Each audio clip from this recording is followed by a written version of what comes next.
जिस कैंडिडेट की कॉपी में 87 मार्क्स आए थे MPA 12 में, उसी सेम कैंडिडेट की MPA 13 की कॉपी जब आप देखोगे और जिस हिसाब से वहाँ पे इग्नू ने मार्क्स दिए थे उनको, तो आप बिल्कुल शॉक्ड हो जाओगे।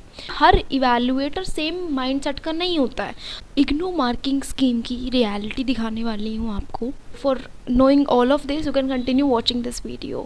Welcome and welcome back to my YouTube channel. My name is Muskan. तो आज की वीडियो में मैं बात करने वाली हूँ कि जैसे मैंने आपको बताया हुआ है कि इग्नू के अंदर ना कोई क्राइटेरिया नहीं है।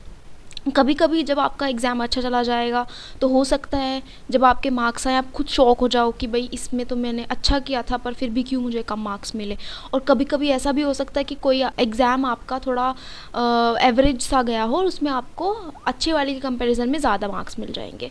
तो यही रियलिटी को मैं आपको आज बिल्कुल प्रूफ में दिखाने वाली हूँ। तो अगर आपने मेरे चैनल पे बाकी वीडियोज़ नहीं देखी हैं तो आप देख सकते हो। इग्नू से रिलेटेड काफ़ी सारी वीडियोज़ हैं और एक वीडियो जिसमें MPA 12 से रिलेटेड मैंने आपको एक रियल आंसर शीट दिखाई है इग्नू की, जिसमें कैंडिडेट हैं जिनको 85 प्लस मार्क्स आए थे। To be very precise 87 marks उनको मिले थे।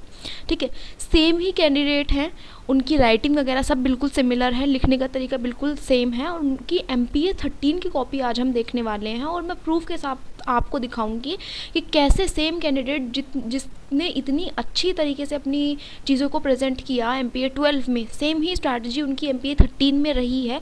पर जो मार्क्स इग्नू ने उनको दिए, they are like you will be surprise to see those marks. And फिर उन्हें रीवैल्यूएशन के लिए अप्लाई करना पड़ा, तो इतने कम मार्क्स उनको मिले थे। तो ऐसे भी केसेस हो जाते हैं और IGNOU in a way to some extent remains unpredictable when it comes to marking.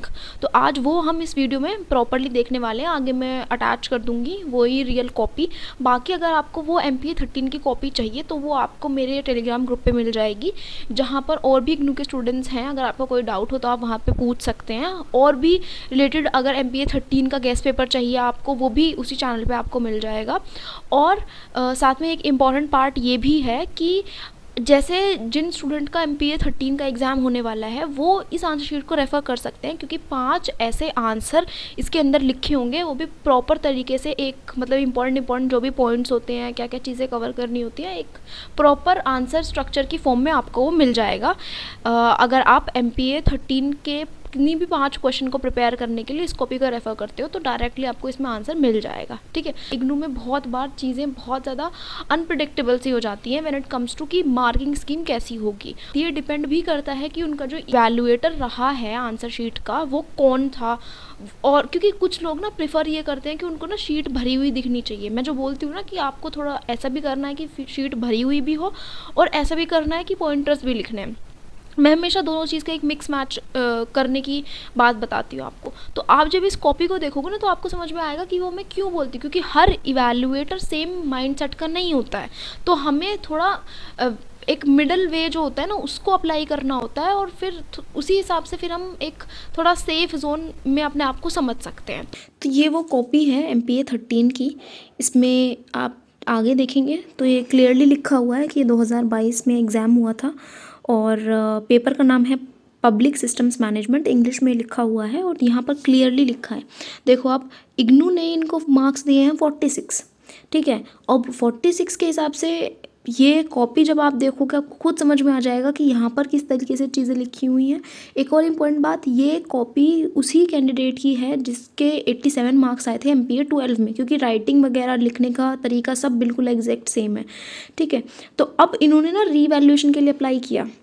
Revaluation में जाके इनके 60 मार्क्स हो गए हैं फिर। तो इनकी जब कॉपी आप देखोगे ना तो इनका लिखने का तरीका बिल्कुल वही है जो इन्होंने अप्रोच अपनी MPA 12 के पेपर में रखी थी, वही सेम अप्रोच इनकी इस पेपर में भी है। आप देखो कि कैसे वो पॉइंटर्स में लिख रहे थे, केवल इंपॉर्टेंट चीज़ें इन्होंने मेंशन करी है। ये ज़्यादा शायद आदत नहीं है पैराग्राफ्स में लिखने की, इस वजह से ये पॉइंटर्स में ही लिखते हैं। तो ये वही सेम तरीका है जैसे इन्होंने MPA 12 थी। अब देखो ये क्वेश्चन, पहला क्वेश्चन ये 20 मार्क्स का होता है, लॉन्ग क्वेश्चन है ना। अब यहाँ पर देखो आप नीचे कि इनको ना इस क्वेश्चन में 11 मार्क्स मिले हैं।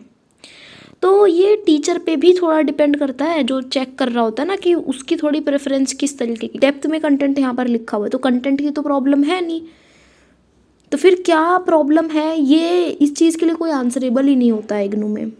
नॉलेज वाला ये कैंडिडेट था, उसको 46 नंबर दे दिए। तो जब ऐसे मार्क्स आ जाते हैं ना, फिर हमारे पास ना ऐसा कोई बचता नहीं है जिसके पास हम जाएं और उससे पूछे कि भाई तुमने क्यों दे दिए। बस हमारे पास एक ऑप्शन बचता है रीवैल्यूएशन का, और रीवैल्यूएशन में बहुत बार बढ़ भी जाते हैं, बहुत बार कम भी हो जाते हैं। चीज़ पैसे दे के करानी पड़ती है क्योंकि रीवैल्यूएशन की फ़ी होती है। आगे देखो, आप इस पूरी आंसर शीट को आप खुद देख लेना, खुद पढ़ लेना, समझ लेना, क्योंकि कोई फ़ायदा नहीं है मैं सेम ही जो चीज़ इसमें लिखी है उसको पढ़ूँ, रीड करूँ यहाँ पे। इसकी PDF मिल जाएगी मेरे टेलीग्राम ग्रुप पे, आप वहाँ से देख सकते हो। बाकी अगर ये 5-6 क्वेश्चंस जो हैं इसमें लिखे हुए हैं उनको आप प्रिपेयर करना चाहो, जैसे आपका MPA 13 का एग्ज़ाम होगा उसके लिए, तो आप इसको रेफ़र कर सकते हो। पर हाँ, वही एक अप्रोच रखना अपनी, जैसे मैंने बताया है कि दिखना चाहिए कि कॉपी में बच्चे ने कुछ लिखा भी हुआ है।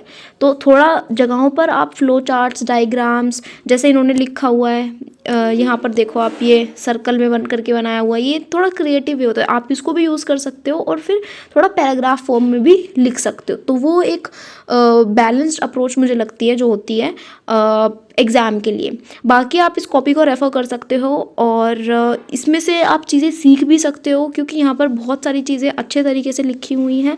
बाकी अगर कुछ भी ऐसा डाउट लग रहा है, कुछ पूछना है, तो आप कमेंट सेक्शन में लिख सकते हो। तो अभी आप लोगों ने खुद ही देख लिया होगा कि कैसे उसी सेम कैंडिडेट के MPA 12 में 87 मार्क्स आ रहे हैं 100 में से, और उसी सेम कैंडिडेट को इग्नू ने 40 की लाइन में मार्क्स दे दिए, जिसकी वजह से उसको कैंडिडेट को रीवैल्यूएशन के लिए अप्लाई करना पड़ा, और तब जाके उसके मार्क्स थोड़े से इम्प्रूव हुए। तो ऐसे भी केसेस होते हैं इग्नू में। बाकी अगर इससे रिलेटेड आपका कोई डाउट हो, आपको कुछ कहना हो, तो आप कमेंट सेक्शन में मेंशन कर सकते हैं। और for more such videos you can subscribe to my channel. Please do subscribe because that really motivates me to upload more and more content. If the video was helpful, give it a thumbs up. Don't forget to like, share and subscribe. Thank you.